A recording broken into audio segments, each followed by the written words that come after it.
여러분 안녕하세요. 100만 국민 대변인 뉴스 인사이다 전수미입니다.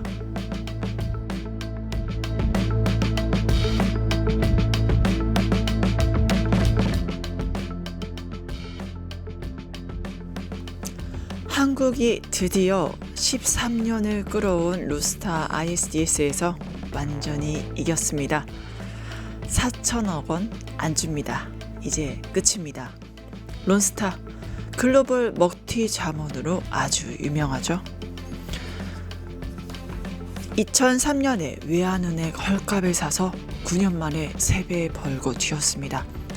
그리고 뭐라고 했냐? 한국 때문에 더 비싸게 못 팔았다? 4천억 내놔라. 정말 말도 안 됩니다. 2022년에는요. 국제중재판정부가 그들의 손을 들어줬습니다. 우리가 2억 1650억 달러, 50만 달러 이자까지 거의 4천억을 줘야 되는 상황이었죠. 그런데 오늘 워싱턴에서 ICSID가 이렇게 말했습니다. 한국이 맞았다. 전부 취소. 배상금 없습니다. 이자 당연히 없죠. 오히려 론스타가 73억 원, 우리 소송 비용까지 다 갚아야 됩니다. 정말 믿기지 않는 완승입니다. 그리고 우리 또 기억해야겠죠. 12.3 그 내란의 밤, 대통령도 장관도 없는 그 상황 속에서 밤새서 싸워온 사람들이 있습니다. 바로 법무부의 국제법무과장, 법무부의 팀들, 정보 대리인들, 이분들이야말로 진짜 영웅 아니겠습니까? 말만 한 게 아니라 바로 일을 해냈습니다. 이제 분명히 말할 수 있습니다. 대한민국이 이겼습니다. 4천억 원 지켰습니다. 주권을 지켰죠. 그리고 전 세계에 보여줬습니다. 대한민국 강하다. 수미사이다. 오늘은 대한민국 국제 먹튀 론스타 심판하다 였습니다.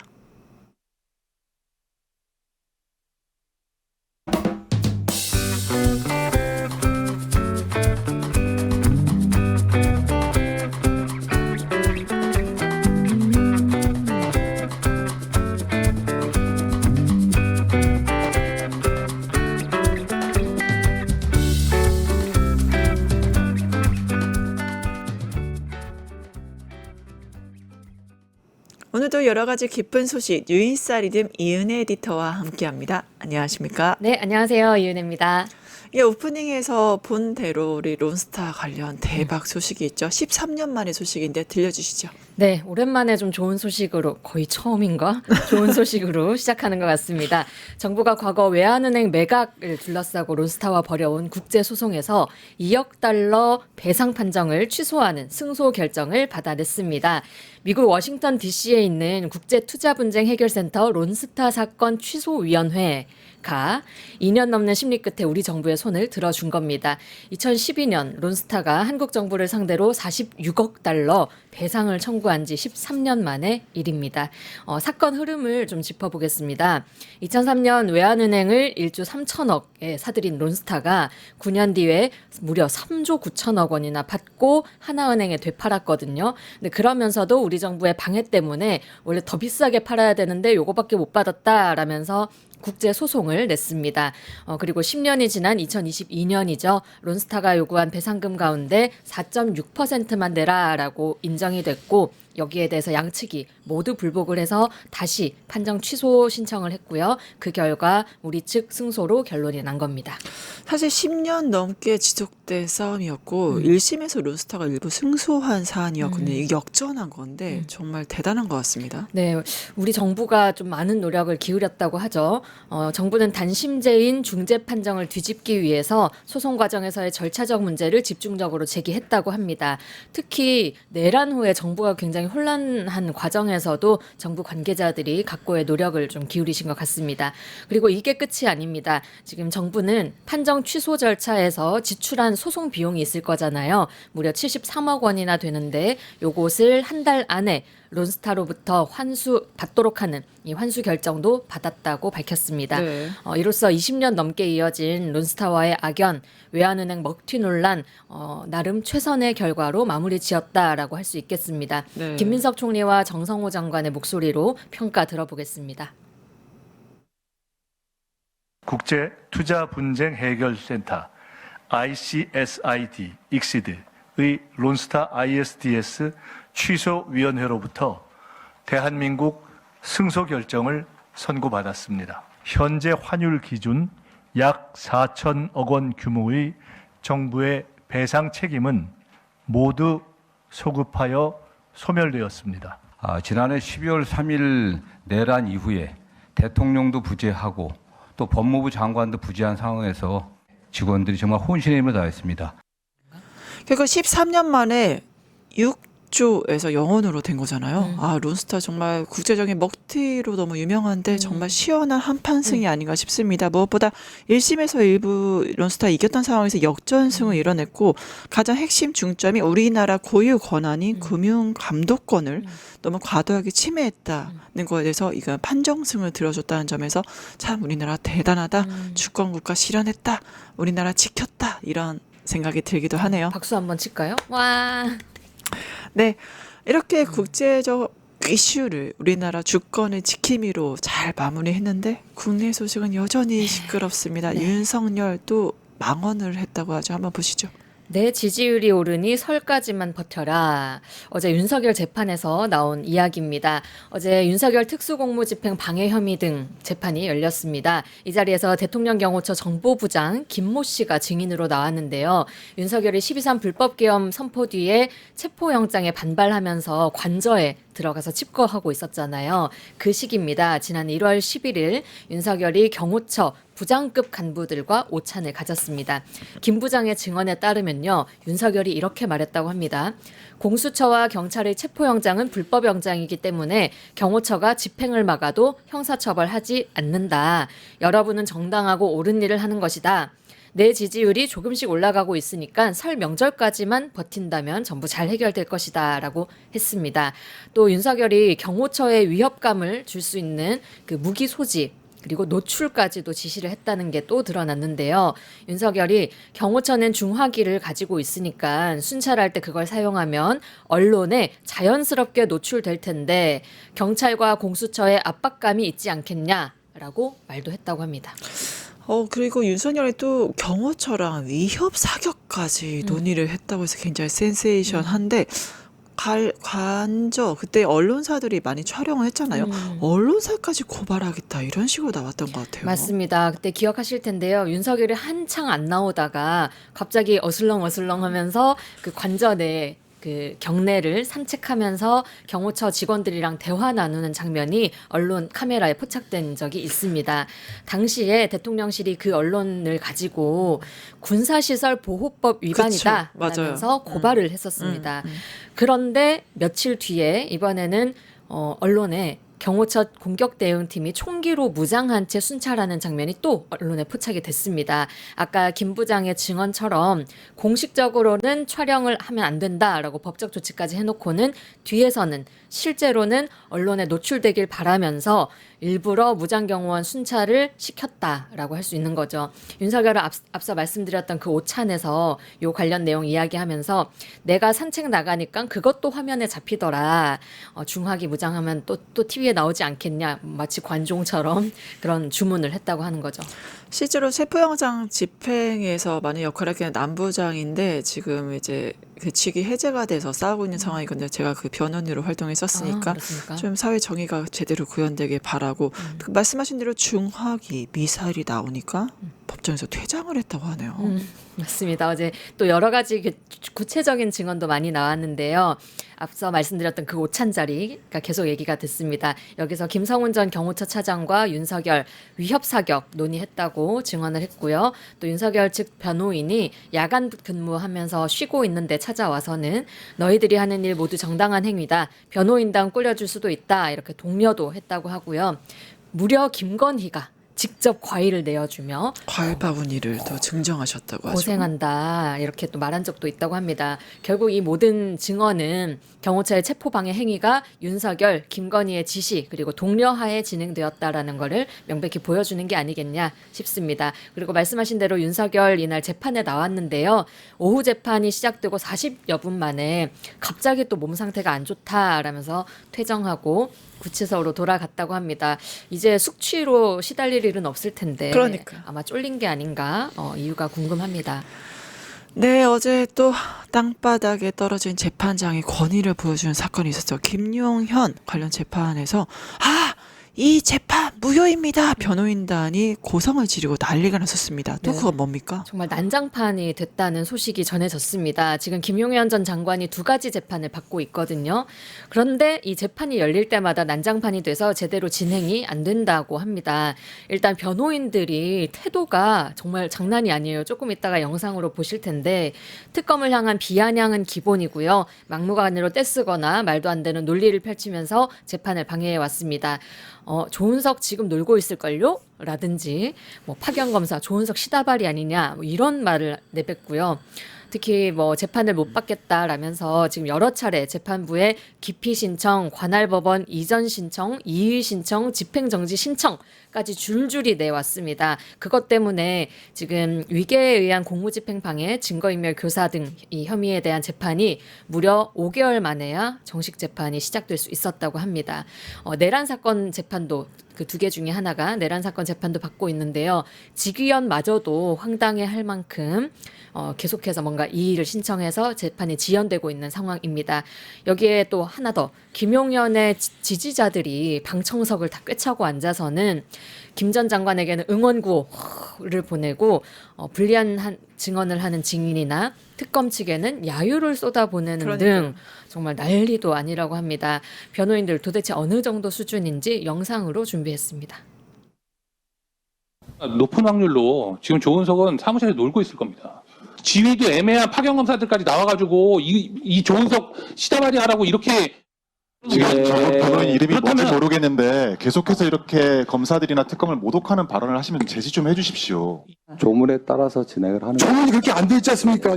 예, 재판은 연기해 주십시오, 대표님. 진행을 하고 자격이 없는 자들이 앉아있는데 어떻게 소송회의가 진행됩니까? 내란 특검이라는 명칭을 사용하면서 사실상 내란에 대한 내란죄에 해당하는지 여부에 관한 사법부의 판단이 있기 전에 내란 판단을 스스로 확정하고 있습니다. 저희가 그때 그 기피 신청하신 것 때문에 기일이 너무 많이 빠져가지고. 또 저희 야단치시는 겁니까? 네. 재판장 모습을 봤는데 김용현 측 변호인 검사가 그따위로 하니까 검사들 없어지는 거지. 지금 검찰 개혁을 옹호하는 발언까지 해서 굉장히 센세이션합니다. 도대체 재판을 하겠다는 건지 이쯤 되면 포기하겠다는 건지 잘 판단이 안 서긴 합니다. 네, 저야 뭐 사실 법 같은 건 잘 모르지만 딱 봐도 저거 법정 모독 같은 거 아닌가라는 생각이 들었거든요. 지금 그리고 무엇보다 가장 큰 문제는 변호인들이 저렇게 방해하면서 김용현 구속 기간이 이제 한 달밖에 남지 않았다는 점입니다. 그렇죠. 의도적으로 재판을 지연시켜서 또 풀려나게 하려는 시도로밖에 보이지 않습니다. 그리고 판사들이 또 너무 물러터진 거 아니냐 이런 좀 여론들이 좀 뜨겁습니다. 내란 판사가 별 의지가 없어서 그런가? 딱 봐도 윤어게인 극우 변호사들한테 휘둘리는 모양새인데 저럴 거면 그냥 AI 판사로 하는 게 낫지 네. 않나 이런 생각까지 드는 상황입니다. 오늘 또 한덕수 재판이 있는데 여기 김용현 전 장관이 증인으로 나옵니다. 재판부가 오늘은 소란 행위가 있으면 감치, 즉 구치소에 갇힐 수 있다라고 미리 경고를 한 상황이라고 하는데요. 엄하게 다루게 될지 지켜봐야겠습니다. 네, 그리고 결국에는 증인 앞에 특검하고 변호인단이 기싸움을 하는 건데 재판부 정신 차리고 좀 제대로 진행을 하기를 바라고 지휘원 재판도 막 난리 났다고 하던데요. 그 한상진 판사 뭔가 혼이 나간 듯한 표정. 그러니까요. 아니 정신 똑바로 진짜 정신 좀 똑바로 잡고서 차려야겠어. 재판해야겠습니다. 지금 이렇게까지 변호인단이 난동을 피우는데 말이죠. 또 김건희 재판도 진행되잖아요. 재판 중계 신청을 했다고 합니다. 이것도 좀 힘들었나 봐요. 네, 그간 김건희 재판 지난 9월에 처음 열렸는데요. 그날만 아주 일부만 공개가 됐습니다. 재판부가 언론사의 법정 촬영 허가를 하긴 했었는데 촬영이 딱 30초 정도로 제한이 됐었거든요.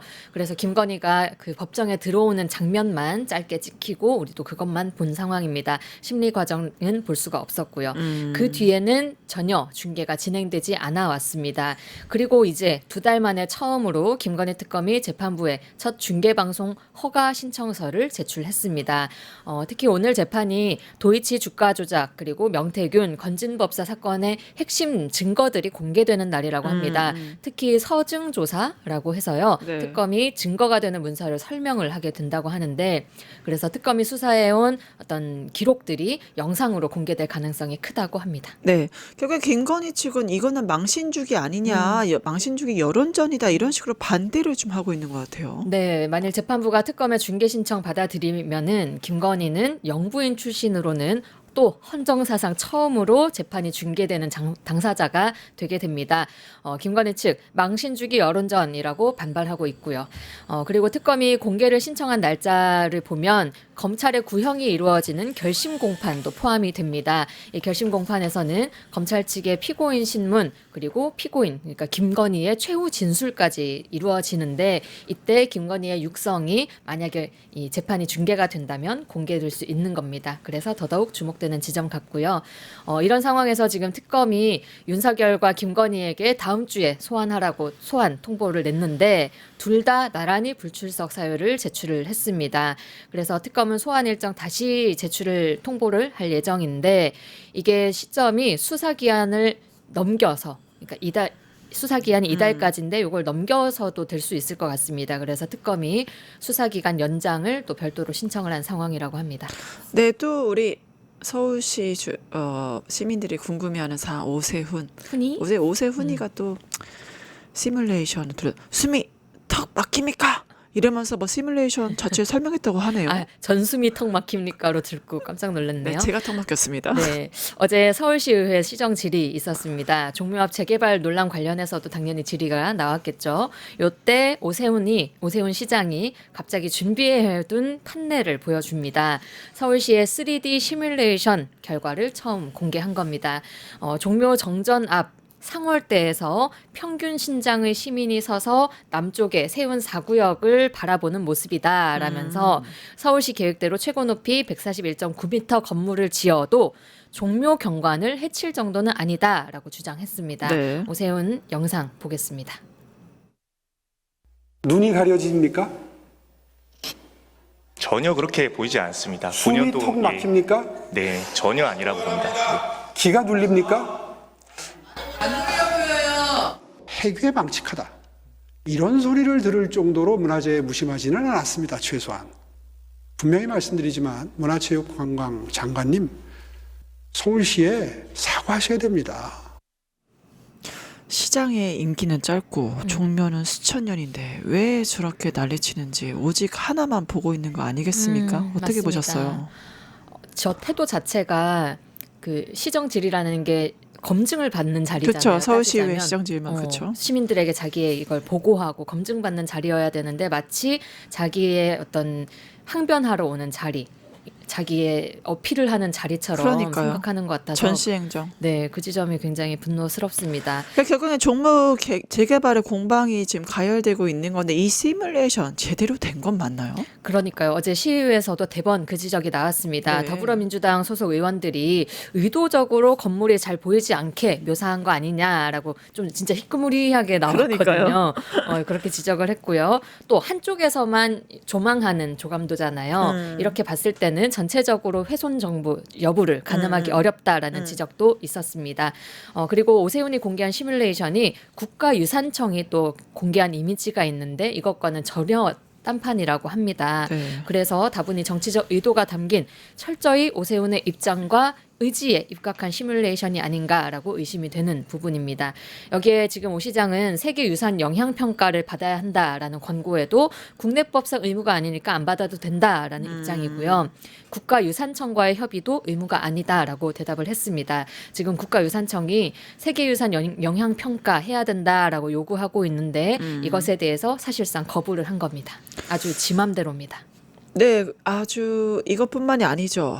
받들어 총. 사실 이거는 내란 이 세력들의 상징물 아니 총칼로 국민들을 그러니까요. 짓밟으려고 했잖아요. 근데 이 총칼로 짓밟으려 내란의 상징물을 광화문에 세우겠다는 기상천외한 생각. 자유민주주의 수호를 외치면서 이렇게 하고 있는데 이것 좀 얘기해 주시죠. 네, 어제 또 시정질의에서 이 내용 나왔는데요. 오 시장, 대한민국 정체성인 자유민주주의를 상징적으로 보여주기 위한 것이다 라면서 문제가 없다는 입장 고수했습니다.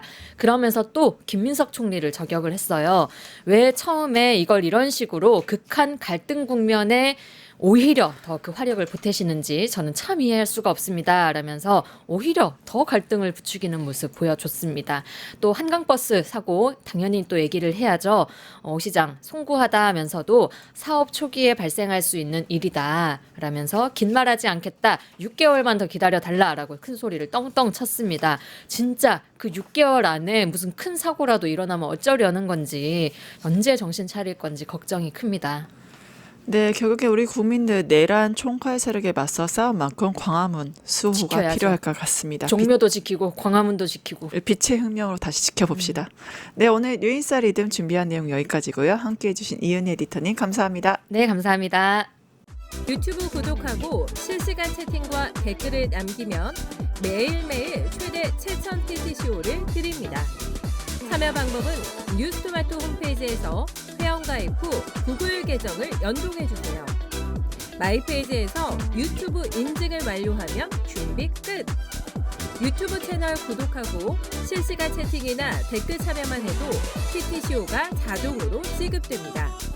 그리고 뉴스토마토 커뮤니티에서도 TTCO가 쌓입니다.